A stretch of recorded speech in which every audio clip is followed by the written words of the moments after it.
Chapter 20 The Invisible Intruder. As Jeffers' prisoners berated themselves for being caught in the Diplodocus cage, the man suddenly turned and came back. Once more he gave a chilling, sardonic laugh. My real prizes. Pretty soon Nancy Drew and her friends will be only skeletons. But why? Ned demanded, holding on to the bars and shaking them. Jeffers stared at him. Because all of you have interfered too much with our plans. Nancy spoke up. Who are all of you? The butler ignored the question. Instead, he said, don't waste your strength trying to get out of there. It would be impossible. He walked up the corridor again and soon was out of sight. This is terrible, Helen said. What are we going to do? Yes, Jim added. I wouldn't put it past that idiot to carry out his threat. And I don't relish being a skeleton just yet. Nancy was thoughtful. Presently she said, I wonder if Mr. Cranshaw is part of the gang, or if he's a victim of them. Ned began looking around the cage to see if there was any possible means of escape. At first glance he saw none. The other prisoners joined him, tapping the walls, ceiling, and floor. The rear wall was made of stone, and the ceiling of cement. The two side walls were constructed of heavy oak paneling. While the two boys tested the panels on one side, Nancy and Helen worked on the other. Presently, Nancy said excitedly, I think I found one that moves. The two boys dashed over, and in a moment had lifted out the board. Let's go, Ned whispered. Just as he was about to step through the opening, the four prisoners heard footsteps. We'd better not go yet, Helen advised. Suppose I go alone and scout, Ned suggested. The others nodded. He stepped out, and they inserted the panel. It's probably Jeffers coming, Nancy thought. He'll undoubtedly miss Ned, and there'll be trouble. I suggest we play a game with him. We'll hide behind this skeleton and keep appearing and disappearing. Jim, you'll have to play Ned's part. All of them hoped that in the dim light this subterfuge would not be detected. When Jeffers appeared, Nancy stood staring up at the Diplodocus. Where are the others? The butler thundered. Nancy called. Helen, where are you? Helen appeared from behind the skeleton. And those young men? Jeffers demanded. Seemingly unruffled, Nancy said, Jim, somebody is asking for you. Jim appeared from around the corner of the huge fossil. There's one more, Jeffers said angrily. Young man, you'd better show me you're still here, or there'll be trouble. Jim had dodged behind the animal. He whipped off his coat, pulled his hair down across his forehead, and sauntered from behind the tail of the Diplodocus. He stood there only a moment, just long enough to satisfy Jeffers, then hurried behind the skeleton. All right, the butler said, but I warn you, don't try any funny business. He had barely disappeared up the corridor when Jim took out the panel again, and the three of them climbed through. Ned was not in sight. The prisoners were in a small space between two cages. Cautiously they moved forward and peered up and down the corridor. It was empty. Helen and Jim started toward the stairway, but Nancy went the other way, curious to see what else the basement housed. In a moment she came to a door and stopped. She had heard a faint voice behind it. Someone was crying for help. Nancy turned the handle of the door but could not open it. Apparently the door was locked.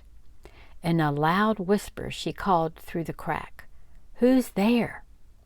Steve Rover, let me out. Steve, Nancy thought, astounded. Aloud she said, This is the girl who found the shell in the woods. I'll rescue you as soon as I can. Tell me all you know. How did you get in, and who brought you?" "I don't know anything," said Steve, "but please get me out of here." "I'll try to find the key to this door," Nancy promised. She turned and went up the corridor. Ned, Helen, and Jim were coming back. Ned said, "There's no exit from the basement except up the stairway we came down." "That's too bad," said Nancy. Then she told about having found Steve. "We must get him out of here." Nancy said she would like to talk to Steve again and find out if the boy had overheard anything which might help them round up the gang. They all walked back to his prison. Jim," said Ned, "if Jeffers comes, we'll jump him." Nancy smiled. "And how about locking him in with the Diclopodus?" Ned grinned. "Will do, and we'll tie him up." As they passed the cage, Ned and Jim picked up some rope they had seen hanging on a nail. Ned hid it under his coat. Nancy and Helen had gone on to speak to Steve. They learned that food had been brought regularly, but that all his pleas for release had been ignored. "Did you ever hear your kidnappers or Jeffers say anything unusual?" Nancy called through the crack. Steve replied, "Once when Jeffers came in here with a tray, I heard him mutter, 'Invisible Intruder.'" "That may help us," said Nancy. "My friends and I were prisoners here but got loose. Now we're trying to get out of the house. We'll bring the police." As they neared the Diclopodus cage, they heard Jeffers approaching. All four hid around the corner. As the butler appeared, Ned and Jim jumped him. The struggle was brief. The man was overpowered and a bunch of keys taken from his pocket. "Nancy," said Ned, "try these on the cage door. When it's open, we'll give Jeffers a chance to be a roommate of the Diclopodus." She found the right one, and the butler was bound and shoved inside. He glared and ranted, but no one paid any attention. "Maybe one of these keys fits the door to Steve's prison," Nancy suggested, and hurried down the hall. In seconds, the kidnapped boy was released. When told that Jeffers had been locked up, Steve relaxed, but insisted he knew nothing about what was going on in the house. "All Jeffers or those other two men told me was that they had to keep me a prisoner for a while, so I couldn't tell anyone what happened. I think they were going to pull some big job like a robbery and then go away." Nancy wondered if the job might be stealing Mr. Cranshaw's entire collection. "Steve, did you tell them we had the shell?" "I told them nothing," the boy exclaimed. When the ghost hunters reached the first floor, Helen and Jim offered to go upstairs and talk to Mr. Cranshaw. They found him sitting up in bed reading. He proved to be quite deaf and was not wearing a hearing aid. In a brusque manner he asked, "Where's Jeffers? And who are you, and why are you here?" Jim replied, "Jeffers let us in and told us you said it was all right for us to look at your collection of skulls and shells." "I never told him any such thing," Mr. Cranshaw replied. "Where is Jeffers? Send him to me at once." "We locked him up in the basement," Jim said. "He imprisoned us first, but we escaped. We think he's a criminal." "What?" the elderly man exclaimed. "Jeffers was a good houseman." "Did you ever miss any of your priceless shells?" Helen asked. The elderly man said yes, he had, but that it was hard out in this isolated place to keep burglars away. "Besides, I probably shouldn't admit it, but I have always believed in ghosts. Often before a theft I would be awakened during the night and see a phantom figure floating around my room. Then it would seem to disintegrate and vanish." Jim said, "It sounds like the trick used by a man we're trying to find. He's wanted by the police." Meanwhile, Nancy and Ned had taken Steve to the room where the lighted skulls and blinking stingray were. The boy grabbed Nancy's arm. "Those things are horrible. Why are the eyes of that thing with the tail blinking?" They're not really eyes, and they don't always blink, Nancy answered. Listen, Ned said suddenly. A man's voice was issuing from the stingray. Nancy and Ned walked over. There must be a miniature two-way radio concealed inside. Answer me, the unseen caller was saying. Nancy whispered, Ned, you try it. He looked carefully at the stingray and found a tiny button which he pressed. Feeling sure this must be the sending position, he said into the mic, Jeffers, then switched to the receiving position. The voice said, Give the password. Ned shrugged helplessly. Nancy whispered, Try Invisible Intruder. He did, and the person then said, We will arrive at 12 o'clock. Have supper ready and the prizes. The speaker signed off. Nancy and Ned looked at each other with the same thought in mind. No doubt the caller had been told earlier that Jeffers had captured them. Were they the prizes, or did the message mean loot? Nancy felt that the voice had sounded familiar.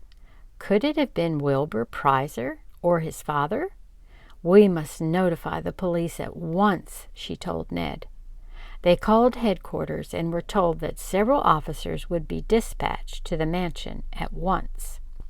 At that moment, Mr. Crenshaw came downstairs with Helen and Jim. He was amazed at the turn of events. I'll be glad to help in any way I can. When the police arrived, the young people quickly told their story. It was decided that everyone would stay out of sight until after the visitors had arrived. About 11:30, everyone, including Steve Rover, found places in which to hide. Since it seemed likely that the visitors would probably go to the room where the stingray was, Nancy and Ned secreted themselves there behind draperies. 2 officers were out of sight in a small adjoining room. The front door had been left unlocked so that the arrivals would not wonder why Jeffers had not admitted them. Ned had clicked a switch which turned off the blinking eyes of the stingray. About 10 minutes to 12, the unseen watchers heard a car drive up. Presently, Nancy saw the elderly Mr. Prizer come into the room. He was followed by his son and wife, and then Madame Tarantella. Behind them were 4 other men. I wonder where Jeffers is, said Wilbur Prizer. Probably keeping the old man upstairs, his wife replied. Madame Tarantella spoke up. We can go ahead with the meeting anyway. Yes, cousin, said Wilbur. You go first. The medium began to laugh and told of her fake seances, mentioning how she had even fooled the clever Nancy Drew. A friend of mine was spying on Carson Drew in connection with one of his cases, and he heard about the ghost hunting trip. After that, I hired a detective from that shady agency to obtain her history and to follow her around after we learned she was to join the ghost hunting group. How much did you bring? The elder Prizer interrupted. Madame Tarantella opened a bag and dumped a large heap of bills on the table. Several $1,000s, she replied. Part of it is from the sale of shells my darling cousin Wilbur managed to steal from collectors. Presently it was Wilbur's turn to report to the gang. He told of having swindled several people out of their property and reselling it at a tremendous profit. He bragged, I frighten people with my ghostly inventions which never fail. A canoe, a horse, a phantom soldier, an octopus, a ghostly woman, and a vapor man. My miniature radio sets, which are hidden in shells, are groovy too. They're my invisible intruders to talk to inside members of the gang. One of the men spoke up. But you couldn't do everything alone. You needed me and Mike here to handle some of your dirty work, like kidnapping that kid and bringing him here. And we had to snatch the Drew girl's boyfriend. But you let him get away, Wilbur said sarcastically. Never mind, Madame Tarantella interrupted. I sent Nancy Drew a message tonight telling her to stay off the highway, but she didn't do it, and now she's a prisoner of ours." At that moment, several policemen rushed into the room. The gang was taken by surprise, and though they tried to escape, each of them was caught and held.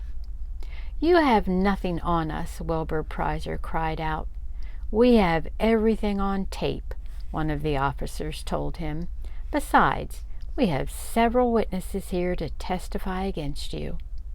This was a signal for Nancy, Ned, Helen, Jim, Steve, and Mr. Crenshaw to come from hiding. The criminals stared in fright and utter astonishment. Madame Tarantella pointed a finger at Nancy. "You," she screamed. "You did this. May your grandfather's spirit come down and strike you dead." Despite the excitement, Nancy had to laugh. "You're good at disguising your voice on the telephone, but your fake predictions aren't going to fool people any longer." Then Nancy turned to Ned and said, "I wonder where Mr. Warfield is." "Right here," said a voice from the doorway. "This man," he pointed to one of the younger prisoners, "threatened me and made me drive off with him so I couldn't come back in 2 hours to help you. But I guess he had this meeting in mind. And finally he left me on a country road. He let the gas out and figured I couldn't get back here before the meeting was over and this collection of shells stolen." The gang members put up no further resistance and admitted there was no use denying what was recorded on tape. As they were led away, Madame Tarantella turned to Nancy. "I hate you, but I must admit, you're clever at solving mysteries. Where are my papers?" "Safe. Why did you give them to me?" "Because I don't trust my cousins. They double-crossed me and stole my money, but I couldn't report them because of my own work. Wilbur even burned my hut and made a ghost go up with the smoke. I was too much in his power to resist his orders because I did help steal a lot of valuable shells. The ones with my initials on them held his Invisible Intruder at one time or another. You, Nancy Drew, you can be trusted. Keep my papers for me until I get out of prison." To Nancy's surprise, there were tears in the woman's eyes as she was led away by the police. Suddenly, Nancy realized that the case of the Invisible Intruder had come to an end. Would another mystery come along soon? Much to her delight, she found herself involved in an unusual case surrounding the mysterious mannequin. The police had gone downstairs to get Jeffers, who was also taken away. As he passed Mr. Crenshaw in the hall, the butler hung his head. "I'm glad they didn't get your collection," he said. Mr. Crenshaw looked after him. "Despite everything, I'm going to miss Jeffers," he said. Then, as a thought struck him, he added, "Until I can find a butler, would you ghost hunters do me the honor of being my house guests?" Nancy and her friends looked at one another. Then Nancy said, "You mean all 14 of us?" The elderly man smiled. "Yes, all of you." Nancy telephoned the inn to tell the good news of the gang's capture and extend the invitation. The ghost hunters were excited and happy to hear that the mystery had been solved. All agreed to accept the invitation and stay with Mr. Crenshaw for a few days. It was decided that Ned and Jim would stay with the elderly man that night. Nancy and Helen would go back with Mr. Warfield to the inn in the truck. As they went out the door, Nancy chuckled. "But this time, we'll ride in the front seat." The end. Hope you enjoyed mystery number 46, The Invisible Intruder. Until the next one.